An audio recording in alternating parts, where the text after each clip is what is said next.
Hey, everybody. Welcome to Watches with Dennis, and it is the usual Saturday live stream. I obviously am Dennis, and we have a discussion topic for today. So, we actually had a suggestion when I was asking for ideas for a Q&A video. So, Joe Bolt had provided, well, a list of questions for that video, but also had asked about a topic idea, which was really to go and dive into whether or not watch dealers should uh, be into collecting watches in and of themselves. And so I thought, all right, I thought about doing a standalone video, a little brief video on that. And then I thought, you know what? This could be a fun one to explore, especially with people who are able to attend live and participate in the live chat. So that will be today's topic. We're not going to talk about any new watches. I don't have any screen things to share. So you're going to be stuck looking at me. And that's pretty much all that I'm planning on for us to go ahead and go over. But we'll see how it flows and we'll see how that discussion progresses. In terms of housekeeping items, I did have one video, that aforementioned Q&A video. I'll drop a link in the chat for anyone who hasn't seen that yet, but viewers had provided, in response to a post I put on YouTube, a series of questions. So I took a number of those and went ahead and did them in that video. I think the video is around 10 minutes or so in total, but I do have timestamps. I'm trying to be better about doing timestamps. So there are timestamps so you can jump to the particular questions that you might be interested in. And other than that, today on the wrist is a Parmigiani Fluier. This is the Tonda PF micro rotor watch. So I don't usually wear this one all that much to work. So I tend to wear it on the weekend instead. And I think that's pretty much everything that there is to go over. So let me go ahead and say greetings to Rob. Thank you for being a 99-cent club member, and glad you were able to make it to today's live stream. So, all right, I've got a couple little banners because this way we won't forget. So there are two perspectives about a watch dealer and whether or not it matters if they collect their own watches, or there maybe a better way. The question was really phrased in the sense of collecting, but it being into watches is going to be kind of part and parcel to that without necessarily being a collector. And I'll explain why, but let me go ahead and start with, this would be my initial, like, if you were to ask me, what's the elevator answer to, does it really matter if someone who's dealing in watches has a collection of watches? My answer would be no, it doesn't matter. And the reason is, whatever an individual is into or not into, whether they are in the business or not, is irrelevant as long as you are getting what you want. So that's why the banner of why their interest doesn't matter is because they aren't living your life. You're living your own life. So what does matter in that regard, though, is this does not mean that they can't know anything about the product that they're selling. So well, it doesn't, if I go to my authorized dealer, for example, most of the authorized dealers in my area, if they're not a boutique, and we don't really have boutiques around here for watches, but they're usually jewelry stores. And so you're going to have a whole host of employees there. And a lot of them aren't going to even specialize in watches. But I do expect a certain base level of knowledge. They'll know a little bit, ideally, a little bit about the brand. They'll be able to explain at least some basic dimensions of the watch and all of that. But remember who's usually going in during those environments and making purchases are individuals that they are in and of themselves not collectors either. They're after a watch to celebrate something, a gift. They just want one. My first luxury watch I wore for over 15 years without buying another luxury watch. It does happen. It doesn't require you to be a collector. If it's a watch specialty place, like if you were to go to the Audemars Piguet boutique or go to an online watch only dealership, like a used dealer, the expectation of knowledge in my mind goes up, but there still doesn't have to mean that they themselves are into watches. And here's the analogy. I hate carguments. It happens in pinball a lot, and it happens in watch. Everyone loves a cargument because everyone pretty much knows something about cars. Most people own a car, at least in the United States. So here's my cargument. If you were to go to the Mercedes-Benz dealer, do you expect the employees there to all own Mercedes-Benz? Do you expect it if it's a Lotus dealer or a Ferrari dealer? Like, you see my point being that at some stage, the people who are selling it, they are not themselves like well off, well-to-do.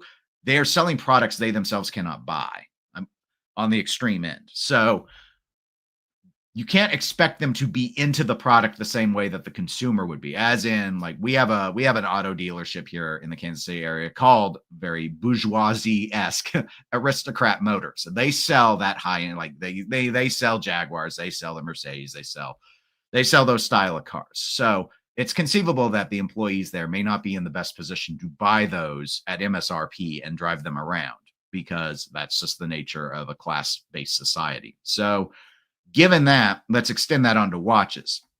If you are going to the Audemars Piguet dealer, do you expect that everyone working there makes enough that they're going to buy Audemars Piguets at list price? I do not. I do not think that's real. At some stage, it becomes unrealistic. So now again, being into watches doesn't mean you have to be into the same ones you sell, but I'm trying to draw the parallel where I think Joe Bolt was going. And he had provided on the Discord, which link in the video description to the Discord if you want to participate on that. He provided a bit more context about like an initial reaction when hearing about a dealer that didn't have a collection of their own. So it's just, in a way, it's a very weird box to ask anyone check. Why would it ever matter what someone else is into? As long as they know enough about the product, I would think that it would be okay. So that's where I wanted to start on that piece of the discussion. But let me go ahead and get caught up. Not much to get caught up with yet in chat. I think this is going to be a very light episode today. But Irvin, welcome to the live stream. Glad you could make it. And obviously the topic today is whether watch dealers should be interested in watches. So I wanted to go ahead and just start with my initial response. Like, when it's all said and done, it really doesn't matter. But they do need to have competence in the product, or else they're going to struggle to sell it. So, and that level of competence in my head, again, as a recap, varies. If it's like a jewelry store with a lot of brands, I expect some basics. I don't expect them to know much about movements and frequencies, but I would expect that ideally they would know like what the power reserve is on the watch, the size of the watch, definitely, and some of those aspects. So then as we move up the ladder, if we're going to a boutique or a watch only place, like an online used watch dealer, I expect the knowledge to be further enhanced. However, as a collector, I already expect that I know everything I want to know about the watch. And this actually came up in an interview. I think it was on the Superlative podcast. I think Ariel Adams was interviewing someone who had done a lot of work with Patek Philippe. And she said, yeah, one of the things that would often happen is there would be people that would come in, and sometimes it was interesting because sometimes the person coming in was trying to prove they knew more than the person who was selling it. But in other times, the people who would come in would get flustered when the person who was selling the watch actually knew more about it. So it's, and for me, it's like, my assumption, in some cases, she had more knowledge because she had known so much and done so much with Patek, but she was very much an atypical outlier versus the average salesperson.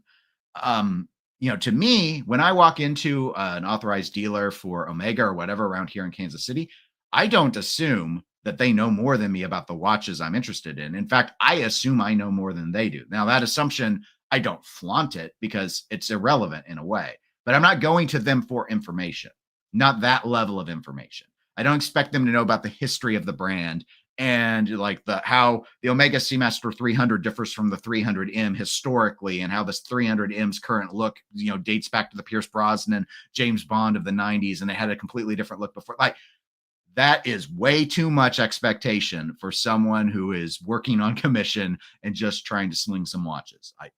I think that's too far down that rabbit hole. But I do think that they should know, a few talking points and, of course, the basic specifications, because that's what the average purchaser is going to need to run into. So let me go ahead and start up on the other side of this discussion. And again, I see there's already a chat question that we will touch on. And if you guys have other questions we want to go into, this topic isn't going to run we're not going to get an hour out of this discussion. So let's go ahead and talk about why it does matter. So let me take the opposite side of the argument. This would not be the argument I would make on a factual basis. I would not say that a watch dealer being interested in watches matters, but there are advantages when you do have one that is actually into watch collecting or into watches in general. And again, I'm segregating the terms a little bit because it doesn't really, to me, matter if they own a collection or not. You can be into watches and not actually collect them. And in fact, that's what a lot of people who talk about watches, we talk about watches we never handle or maybe we get to go to an event and temporarily handle them, but we never own them. I know Patek says you never own a Patek Philippe, you just take care of it but some of us aren't even taking care of Patek Philippe's. I've never had a Patek Philippe. I've never touched a Richard Mille. There's all sorts of stuff that I don't really engage with. And I'll never own like a Richard Mille. Like price point wise, I could never fathom having the financial situation where that would be a logical purchase to me.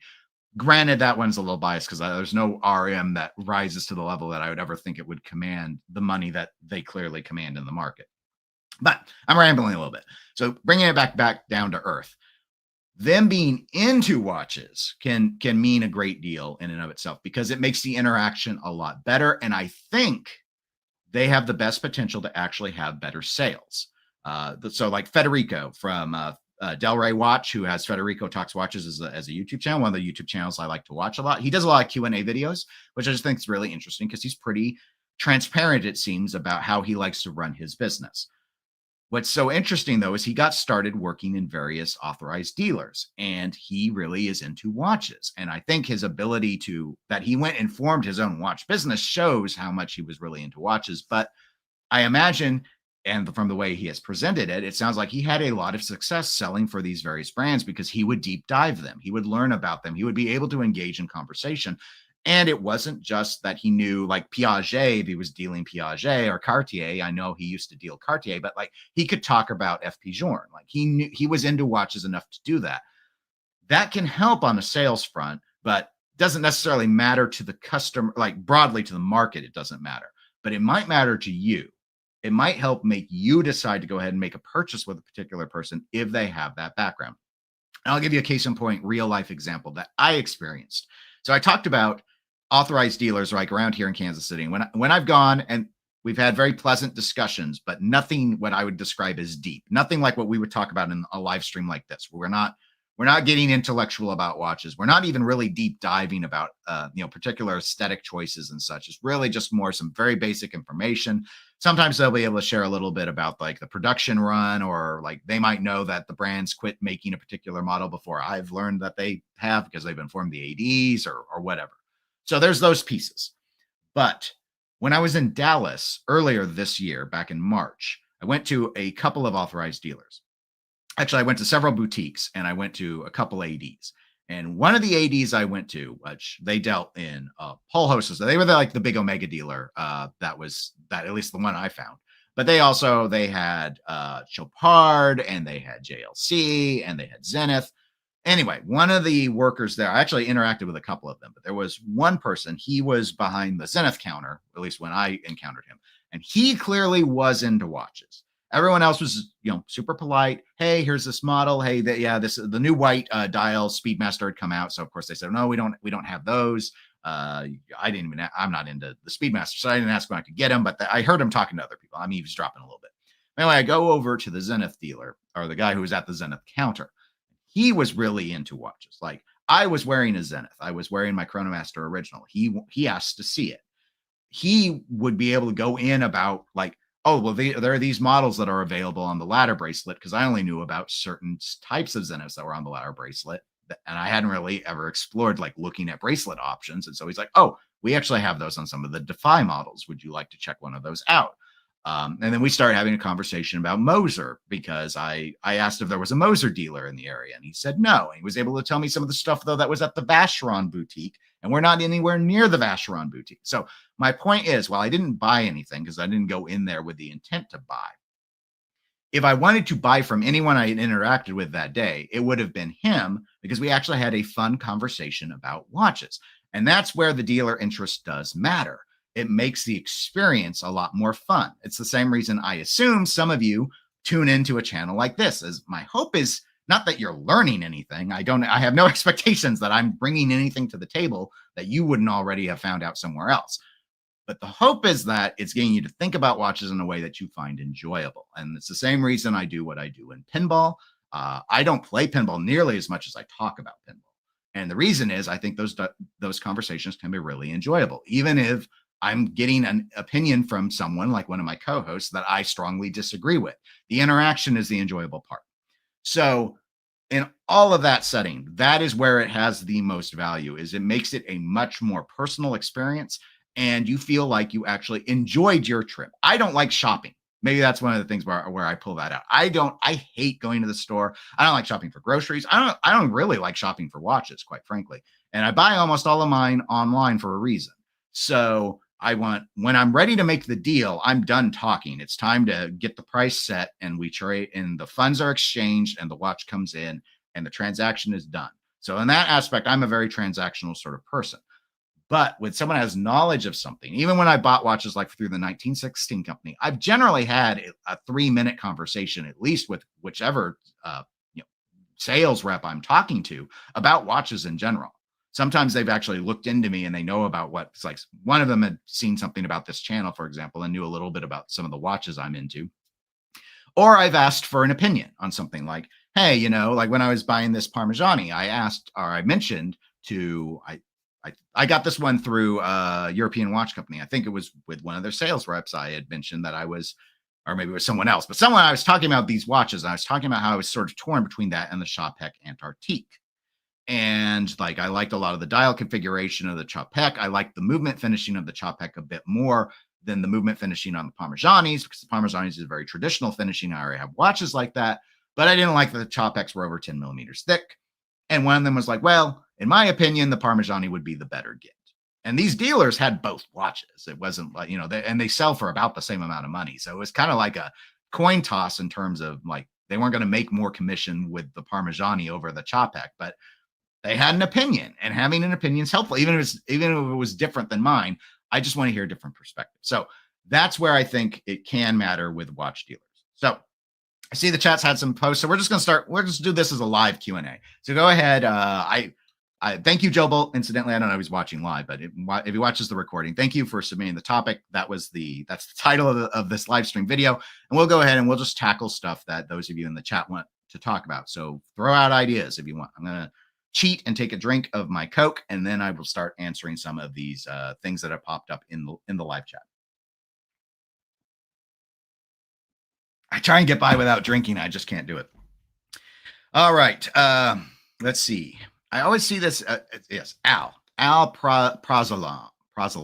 The text is very, very small on my screen. Al Prazalam. Well, apologies if I mispronounce it. Hi, Dennis. Can you please discuss some of your preferred methods of selling your own watches? Absolutely. I'll be happy to, Al. And thanks for asking the question and tuning into the live stream. All right. So I dispose of watches in 4 ways. 1, give it away. Typically done that on less expensive watches because obviously there's less financial incentive to actually bother selling them. But sometimes I'll have a watch and I'll think if this would make a good gift, I think someone else could wear it better or they would like it. So I've done that with a few watches. So again, that's not a preferred method of selling, but I actually basically run every watch through that factor first to think, hey, do I know someone who would really want it? And do I want to go ahead and give them that amount of value as a gift? Like that's how I got rid of my Vostok. I gave that to a person who at no cost gave me the watches with Dennis logo that you see with the fancy WD on the clock face. I gave away the Hamilton to someone who had a wrist that I thought might actually be able to pull it off. I gave away my rotary dive watch. So things like that. My favorite way to get rid of watches. So the other 3 are going to be more monetary. So more in the line of what you asked, is to trade it towards another watch. That is not, obviously, that's not going to be the best. That's not like how you could maximize value. But you get more for trade than you do for selling to a dealer. But here's why I like to do a trade. It makes things so much easier. And having sold so many watches and not being a dealer myself, I hate selling. I absolutely hate it. Trading it is so much less painful. They give you the sticker to send it back. So you don't have to worry about the shipping. You take it to FedEx or whatever. I used to box them up myself, and then I found if I didn't have a box lying around, I could just go there and they'll put it in a box. So whatever. So they do that. They'll tell you what the value is up front. They'll revise it if there's damage beyond what you provided in photos. Almost always I'll have actually, I think in all my instances, I've always had a conversation with them about the watch's condition before I've actually even sent it and done their like online automated thing. I've done it with all sorts of dealers too. I've done it with Watchfinder. I've done it with 1916. I've done it with European Watch Company. Trying to think. I bought from some other used ones that I didn't do trades with. Those are the three that stand out that I've done trades with. And I've reached out about trades to others like Bob's Watches, Switch Watch Expo, all the names, all the big names. And so all of that sort of set and done. So makes that part. I'm like, all of a sudden I stalled out. Makes that part easier. Great. I like that part. So then, you know, if I've already got another watch that I want, and I've done multi-watch trades where like my Longa one, I traded 5 watches against that watch because to cut down on the amount of cash I needed. Because I was like, well, I'm going to quit wearing the Portuguese and the Santos if I have the Longa. So I was just like, I just do these. So that's another thing you can do.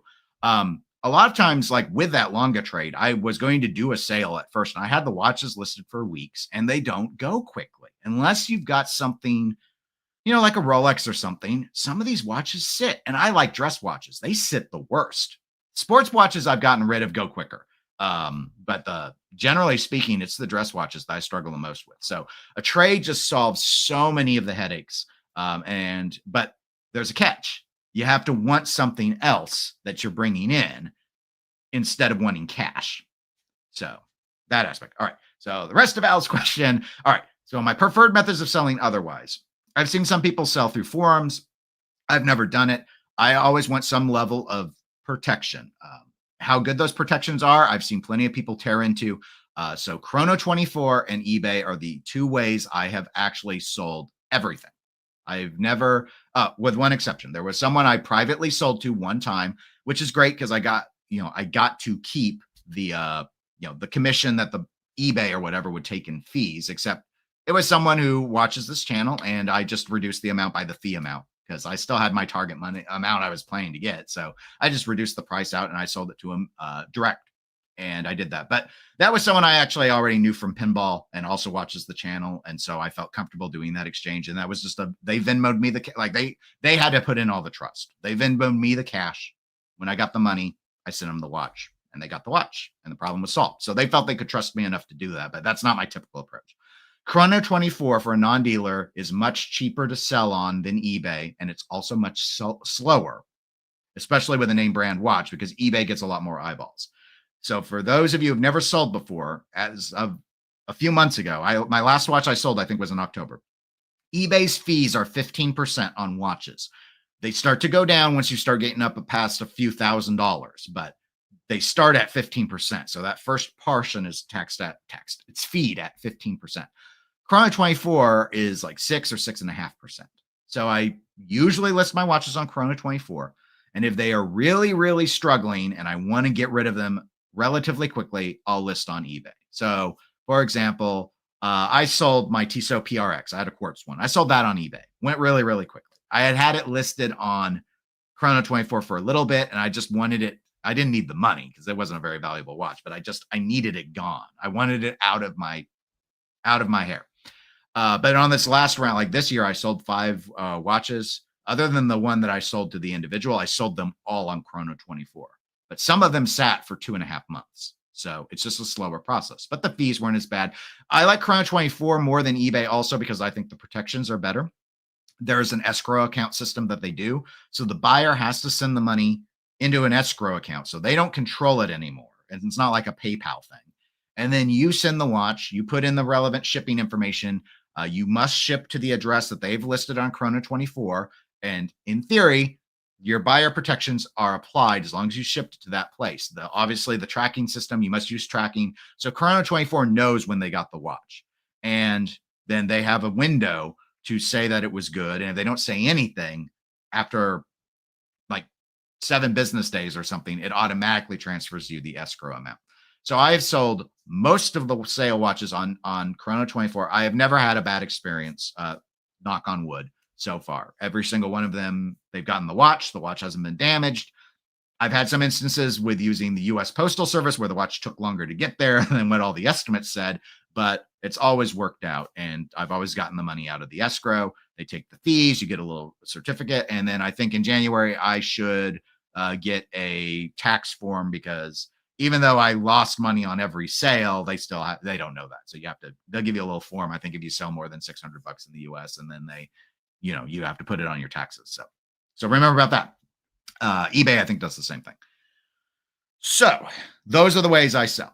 And in terms of buying, I'm a lot more flexible. I tend to prefer buying from dealers than buying private party because usually there's warranty. And I have had to use the warranty several times. I had to use the warranty on this watch. There was contamination on this dial.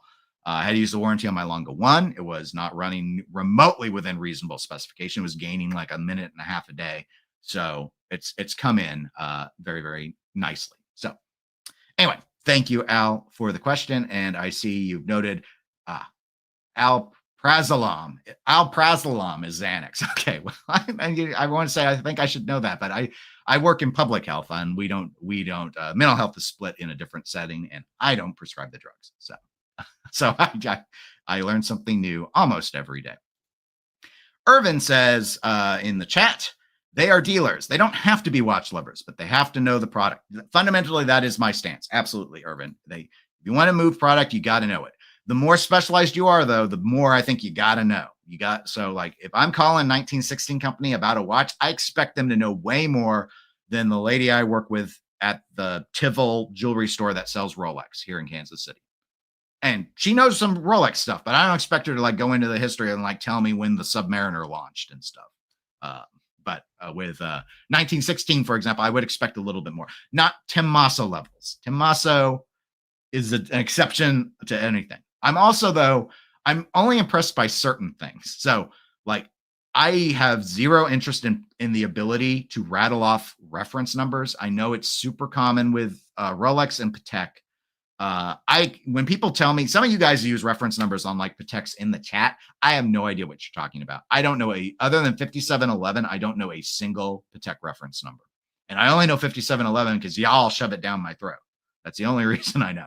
Rolex, I know a few numbers, but again, mostly because it's easier to search that way through like watch databases. And then if you ever tried to know a Modern Omega reference number, hats off to you if you can actually remember it. So I never have interest in them knowing that stuff. It's other things, like they could tell me about the thinness of the watch or the power reserve, or maybe they know something interesting about the in-house movement, that sort of thing. Koji, incidentally, thank you for being a 99 Club member. And I need to thank Al as well. I do very much appreciate it. Koji, though, back to his comment, I know it's idealistic, but having a dealer, whether it's watches, pianos, or asparagus, be passionate about their product is always enjoyable and would make me more inclined to buy from them. If you find someone who's passionate about vegetables like asparagus, then great. I get it with a piano. I get it with expensive stuff, passionate about expensive, but I wouldn't expect them to collect. And that's also, again, what Joel Bolt's query was specifically. That's why I did broaden it to interest, because case in point, one of my friends who I do a pinball podcast with, he has one pinball machine. And for years when we podcast, he didn't own a pinball machine. Because I'm going to let you in on a secret. You don't have to own pinball machines to be into pinball. In fact, pinball was not supposed to be owned in the home. It was meant to be played out in the arcade. And so for that reason, a lot of people sometimes, I think it's a good analogy here, better than asparagus, trust me, where they would conflate being into pinball and collecting pinball. Those are two very different spaces, and the latter requires a lot more money. Just like you could have an accomplished pianist who only owns keyboards, electric keyboards. I assume it's possible, Koji. I don't know. Maybe it's a rule that every truly accomplished pianist owns an actual piano. But I think the idea is there's a barrier there, and we need to overcome that barrier. And watches, it's nice because there really isn't a barrier. We might favor, as an individual, say, you might only be into Pateks, and that's a very expensive watch. But you might also be into Orients as a person. And that's a very approachable watch for a lot of people. And in fact, we can get to a lot of watches, like through Casio and such, that are readily available under $100. So the nice thing about the watch hobby is there's this very broad spectrum. Pinball's like this, but watches are like this. Because in pinball, you're starting like working games that are at least using solid state electronics kind of start around $1,000. but the high end pinball sold today that isn't like specialty stuff kind of caps out around 15,000. So you're dealing with like $1,000 to $15,000 range. But $1,000 on a toy is a lot. With watches, you can get stuff under $50 in the watch space, popular models like Casio models that people will identify with. And then, you got stuff that's not even piece unique that's over $1 million. So it's just a totally different playing field. But so in that regard, I could see where one could argue that it's reasonable to ask a watch dealer to have a collection, and that collection could be an affordable collection. But again, at that point, if they're not dealing in those watches, I don't really see the point per se. Let's see. Christian says, and welcome to the live stream, by the way. I equate watch dealers to FOMO collectors. They know what's the latest and greatest and what's hot. A salesperson who is an enthusiast makes for a better conversation, but at the end of the day, it's commission based. Absolutely.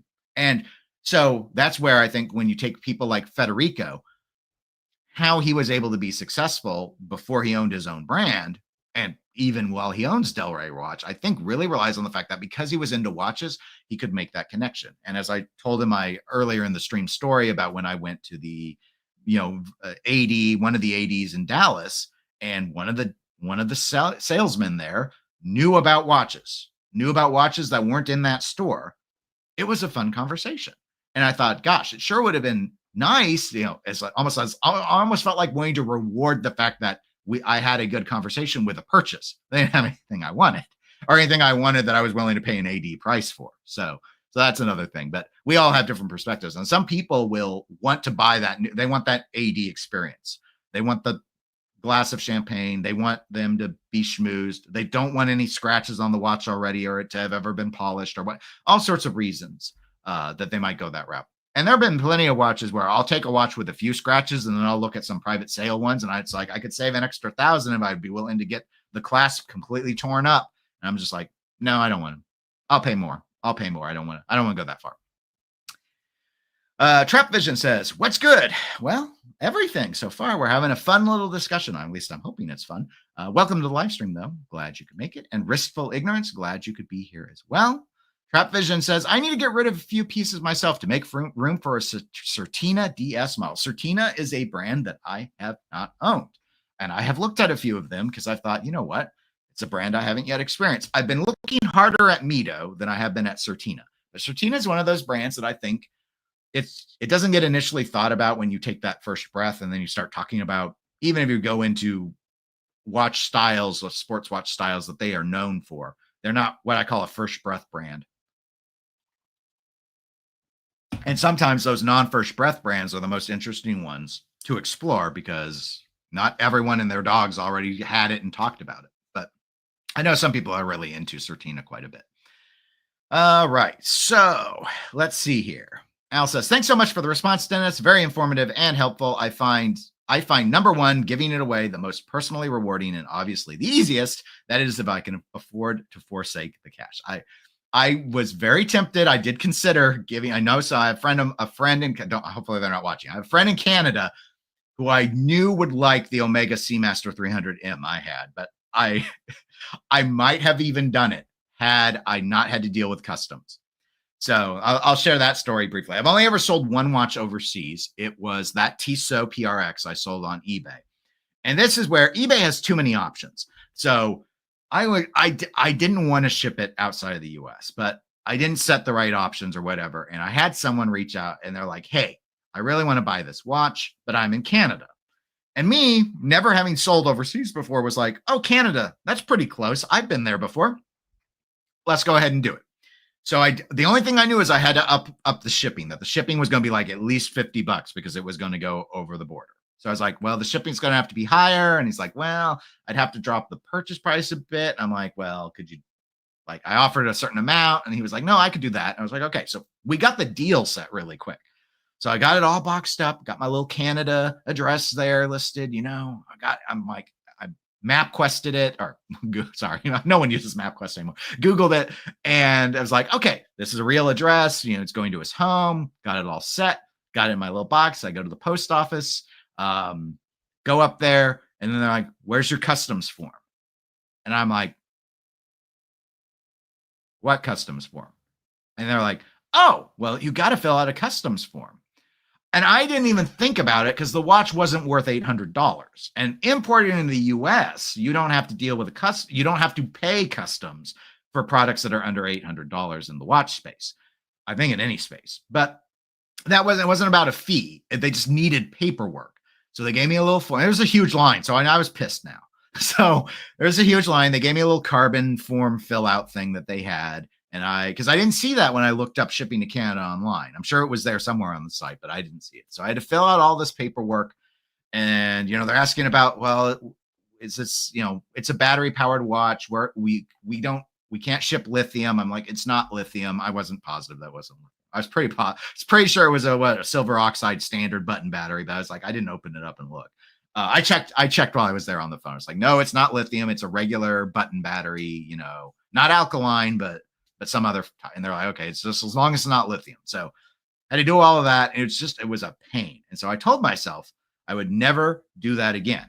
Now that reminds me though, the story is useful because back to where I sell, Chrono 24 will not let you automatically filter and block people from getting it sent to another country. So I have to put in the description US shipping only. And I will tell you, it doesn't, my last 5 watches, I put it all at the first line, US shipping only. Every single one of those watches, I had people that weren't in the US contact me about the watch. And on most of them, they would acknowledge they had read that. And they were like, can you make an exception? No, I cannot make an exception. Why? I don't owe you an answer. I don't want to make an exception. Let me put it that way. I can make an exception, and I'm not going to. I'm not going to. That's why I wrote US only. I didn't write US flexible because I don't want to fill out customs paperwork. I eventually figured out on eBay how to make it so on eBay, I could stop those from coming through. But on Chrono 24, you cannot. So just FYI, and you will get a lot of foreign offers. So it's tedious. And if I didn't have to do the paperwork, I'd be more than happy to ship it anywhere in the world. But I'm done. I'm absolutely done with it. I will not do it anymore.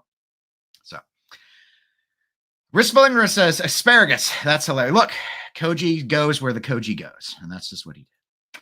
Tony says, I would assume farmers market people are passionate about veggies. Look, so part of my portfolio that I have with public health is I work with a food policy group.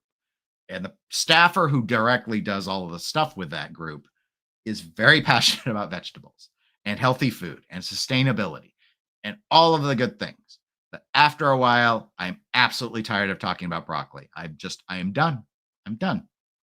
And so I'm just like, what do I have to do to make you happy? And they're like, just order the healthy stuff. And I'm like, but the nurses want donuts. So I'm buying them donuts. And then they are sad with me. But look, I'm just trying to keep morale high. That's what I'm trying to do.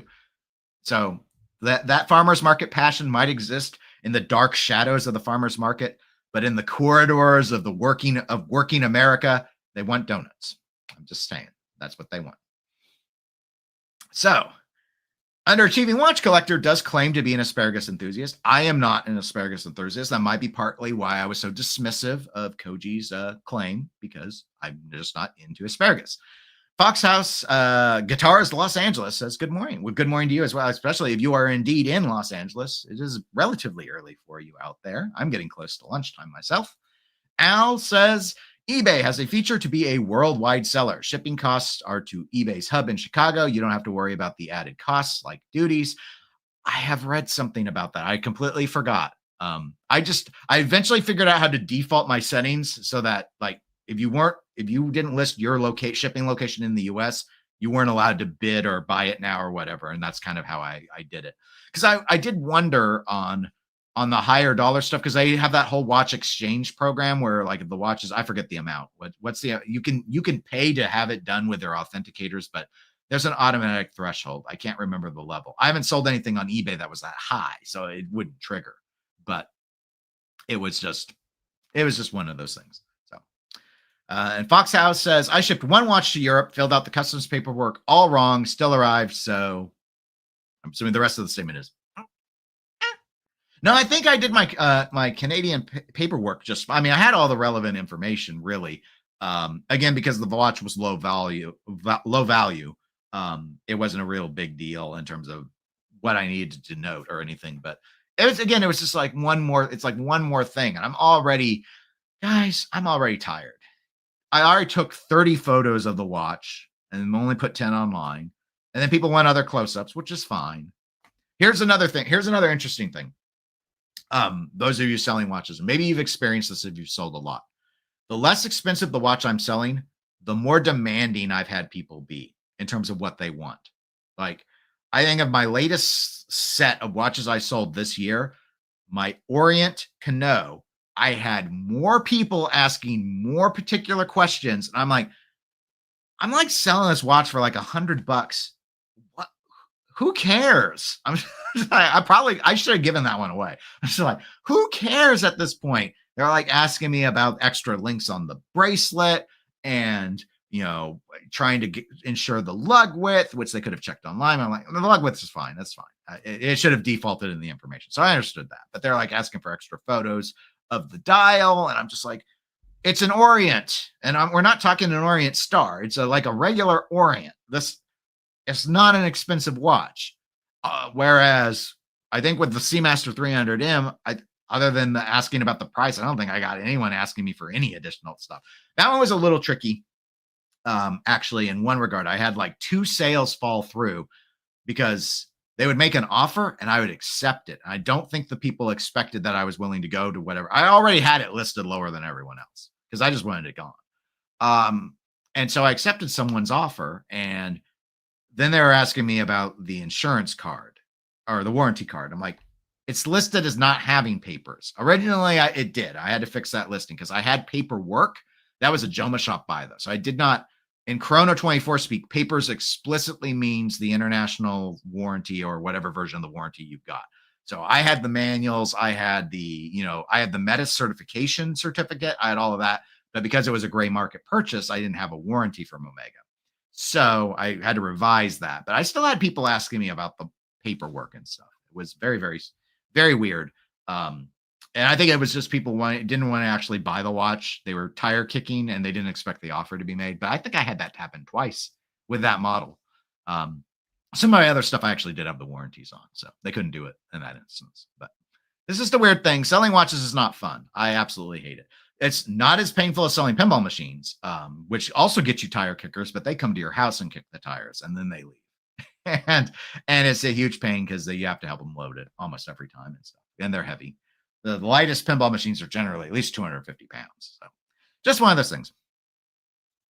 Al says, in unrelated developments, my mom and dad each had a Spiro Agnew watch back in the early 70s. I think I might have one of them in a box somewhere. Your State of the Collection video made me want to look for it. One of the watches in a box, not my mom and dad. No, I took it that way. Yes. The concern wouldn't necessarily be whether or not they were in a box, but rather if they were like in the back somewhere, then that'd be kind of like, yeah, I don't know about that. No, the Spiro Agnew watch is really, really weird. Actually, it was Tony who's in the chat got me the paper dial one. He's the one who ultimately gave me that as a Christmas gift. Oh gosh, maybe 3 years ago or so. And yeah, no, it was super. That's where that poster behind my head is that's from when people originally bought the Spiro Agnew watches, the Dirty Time Company shipped them with that poster, and you can't probably read it very, very well as far as away as it is, but it says, did you know that Dickie Mouse wears a Spiro Agnew watch? Because Richard Nixon was commonly called Dick Nixon, for short for Richard. And so they made a anthropomorphized Mickey Mouse with the face of a Richard Nixon. There's some local college kid artist, I think, is who actually did that for them. Or at least did the watch design. Might have done the poster too. But that was the whole thing, is to play into that joke. And I've shared it before, but I guess it's been so long and it was on another live stream. I'll share it here for those of you that don't know the history of that watch. So one of the kids who was in college at the time, this is 69, came back home and had shared a joke going around campus at that time was, did you know that that Spirit, sorry, I didn't get my camera all the way down again. Did you know that that Mickey Mouse wears a Spiro Agnew watch? And the joke makes no sense to like I don't even know if Spiro Agnew was alive when I was born, but this was before me. So The reason the idea of the joke was Spiro Agnew was such a bland he was a cartoon character of a politician is the thought. So if people wear Mickey Mouse watches, which is a cartoon character, what cartoon character would Mickey Mouse wear? He would wear Spiro Agnew. So I don't know. My parents do not know this joke. I asked, and my dad said because he was in college, they were both in college, like around 72 or so, that the joke that he remembered was that Richard Nixon kept Spiro Agnew as vice president for insurance because as long as Spiro Agnew was vice president, no one would assassinate Richard Nixon. That was, and that joke makes more sense to me. That one's a little more evergreen than the watch reference. But anyway, so the guy's parents, his mom and dad, came up with the idea of the watch based off of that joke and got it all made, and it went gangbusters. One of the Kennedy clan, I think it was Ethel Kennedy, got photographed. I have a video on it in my channel history somewhere. Hardly anyone's watched that video. I don't think it's got 1,000 views. But I think an AP, a wire photo, was taken of her with that watch. So then people saw it, and it just started getting, like, John Lennon from the Beatles bought it. The Nixon White House was ordering watches. Like, there were people on staff who wanted this watch. And Spiro Agnew didn't know it was a joke at his expense originally. So at first he was very like, he got someone, he wrote a letter to them, like saying how clever it was. And then when he realized that everyone's making fun of him, he threatened to sue. They settled. The family donated some money, I think, to the American Cancer Society, because Spiro Agnew wanted to donate it to like the POW group or something, because Vietnam War was going at the time. But the family were Democrats, and they weren't going to give it to a charity that a Republican had picked. So anyway, all that sort of thing happened, and the watch just did, I don't know how many, they sold at least 10,000. It did really, really well. I think it sold for about $15 when it came out. And so anyway, that's the story behind the creation of the watch. And there are different versions because they couldn't keep up. I didn't know this at the time, but the family reached out to me after the son, who was the one who came back from college with the joke, found the video, my YouTube video of it. And so he reached out to me, and his mom's still alive, and his mom shared some additional stuff because they noticed from the condition of the dial that I had a paper dial.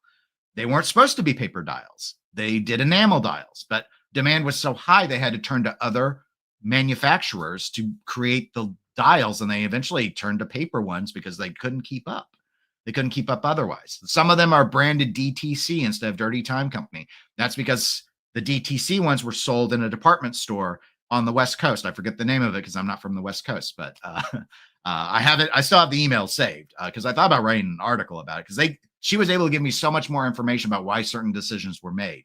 The American flag strap style that they came on, they didn't originally come on those. They originally came on black straps, but they decided to make it even more patriotic, and so they added that in. And then that Dirty Time Company operated for about a decade. They got bought out eventually, but they started doing other sort of political themed watches, but nothing as successful as Spiro Agnew. Spiro Agnew was lightning in a bottle, and it's just one of those interesting things. And I do see Pseudoscientist has asked for a picture. I will load one up for you here while we are having our conversation. I think if I can load. Sorry, I didn't have any screen sharing active, so I'm going to load an image. I'm going to say share. I'm going to drop down to my novelty box photo. There we go. All right. So these two on the left are the Spiro Agnew design. So it's very much in the Mickey Mouse format. In fact, I can zoom for you. I don't know if you wanted to zoom that much.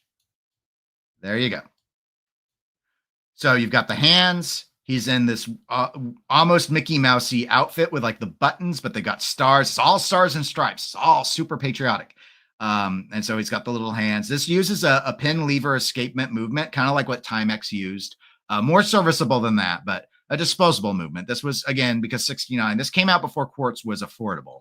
So that was the style that was used in so they're not like pallet.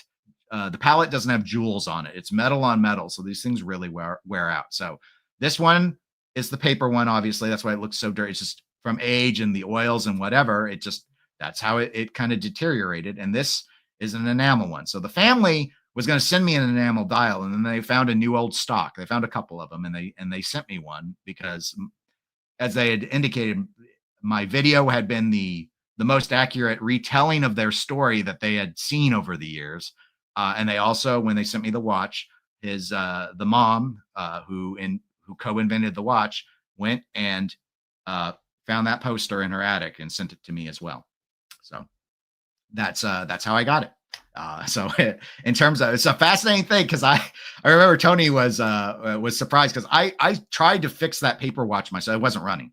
So I disassembled it. During the pandemic, I took apart a lot of watch movements. I got a couple of them back together properly. Bought a lot of broken things on eBay and tried to kind of learn how to fix them just loosely, not to a whole wristwatch revival level or anything like that. Just kind of, just playing around when there was nothing else to do. So I did try and service the Spiro Agnew watch myself. I couldn't get it to run consistently, so I actually paid a couple $100 to a watchmaker and got that one. So I, on occasion, wear the paper one. I never wear the enamel one, as I said in my State of the Collection video, because the enamel one, as being new old stock, because it's from the late 60s or early 70s, the oils, those aren't the modern oils, so the lubricants are all dried out. So I'd have to have it serviced to be able to use it. It can kind of run, but anyway, so I don't. They're hand wind only. They don't have automatic movements in them. So that's just kind of a thing. All right. Getting caught up with chat. Ristful Ignorance says, "Mom in a Box would have been a different SNL." Okay. The Lonely Island, if only they hadn't already used the box theme before, very much could be a route that we could go down. Koji says, "In the box with your asparagus." All right, the asparagus thing is going on so much. Foxhouse Guitar says, "What do you do for a living, Dennis? Not sure if anyone has ever asked." I work for the government. I work in public health, so I work for a local health department. But most of my career was spent in associations. But I've always worked with local government. So that's my education is I have a master's in public administration. My Bachelor of Arts is in political science. So I kind of fell into public health, but I have an administrative position at this point at a health department. So that's what I do. So I mostly deal with internal matters and legislative stuff. I was a lobbyist for a few years as part of those other jobs, advocating on behalf of public health. So anyway, it's things like that. Nowadays, I do more administrative work. So we have a staff of about 180 positions. Let's see. Ristful Ignorance says, "That would be a great full-length video, Dennis." Well, I do have the one about the history of the Spiro Agnew watch, but that was before I had the enamel one. I have thought about either doing an article or doing a new video, because the family shared even more information. Like, I didn't know the stuff about DTC. I didn't know the stuff about paper dials versus enamel dials. I didn't know any of that. So I have thought about doing it again. I would like a good photo of the DTC watch. Maybe I should just go to some antique stores. These are all over the place. There are lots of them. Because again, they were just so prolific. You can find them on eBay all the time. Usually not working though. Those movements were not designed to last. So, and some many watchmakers will not work on the pin lever escapement style. I had to go I think it was the second one I went to that was able to do it, but the first one I went to absolutely refused. He didn't even tell me. The watchmaker didn't. His assistant came out and said, "We don't do this type of movement." I'm like, "Okay, thank you very much." Ristful says, "Recording repair build videos are a different kind of beast." Yes. I did put together for one Christmas, another co-host of mine for a different pinball podcast I sent him, and for his wife, I gave her a vintage watch that I fully disassembled, cleaned, and serviced and put back together. So that was like at the height of my pandemic watchy repair powers. And since then, I've never fully stripped down a watch again. Well, no, I take that back. I think I did do a couple others. I worked on one. Someone had a vintage. This is if you ever want to search for it, I think it's Gene Kelly as a cowboy, and it's got a little seconds hand that ticks, and the ticking is a revolver ticking back and forth. The problem that the person, it was her late husband, it was a former co-worker of mine, her late husband's childhood watch. I finally found him. Basically, I had to just change the movement because the part that was broken is the part that ticks that gun.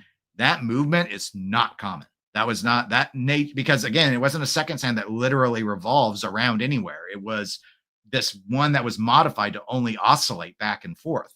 And so, to my knowledge, no other watch used that movement. It was a custom movement for those Gene Kelly watches. I reached out to a person who restored it that I saw on the internet, had pictures of their restoration project. And I contacted that watchmaker and he goes, unless you can find a working movement, you're not going to find the part for it. Cause I look at that movement. I probably spent, don't tell her. I probably spent like $200 on old movements off eBay that comparing. I knew the branding of the movement manufacturer. So I look for photos of similar movements and I just buy them to try and use their parts. I never could find one that worked right. And then I reached out. I should have done this first, of course, but I'm not always the smartest person in the room. And they were like, no. This was a really custom modification to that movement. So you can't just take any old movement from that manufacturer and get it to work right. You need to find another one of these movements or another one of these watches that's maybe broken, but it's not that part that's broken. And so eventually I got a movement that did work. And so I was able to put back on like her late husband's dial. Her late husband, one of the hands was damaged. So I let her have one new hand, one old hand. She has all the original parts too. So I was able to, get it back in that watch's case with, all the markings from when he was a kid and all of that. So I did one of those as a project. I don't do this sort of thing much anymore though. So, because as was noted by Riskful Ignorance, it is a very different beast than anything else. So I sometimes will do more repair stuff. I had a video a few weeks ago where I showed how to do a press crystal swap on a particular type of Seiko because I didn't see one online. I didn't see that model. I found other Seikos that have the similar install. So I figured, it's not the best video in the world, but at least if you're curious and someone else has that model number, because it was a very popular model number, maybe it's useful. So some of the stuff I do is just so there's an archive of it in the hopes that if someone wants to learn something later, they don't have to struggle as much as I had to kind of guess and figure out how something might work. But anyway, we've gotten through all of the questions and comments. And again, thanks to Joe Bolt for providing the initial query about dealers and whether they should be interested in watches. So that will be it for this live stream. Don't know if there'll be a pre-recorded video in between now and next Saturday. I do plan to be back next Saturday for another live stream. I think Christmas and New Year's are all in the middle of weeks. So I don't expect any disruptions. I'm not traveling far for either holiday. So it should all be quite within reach and I will plan to be back. So anyway, that is it. Hope you all have a really good weekend. I'm going to go get some lunch. You all go do whatever you need to do, but take care, everybody. I'll talk to you on the next one.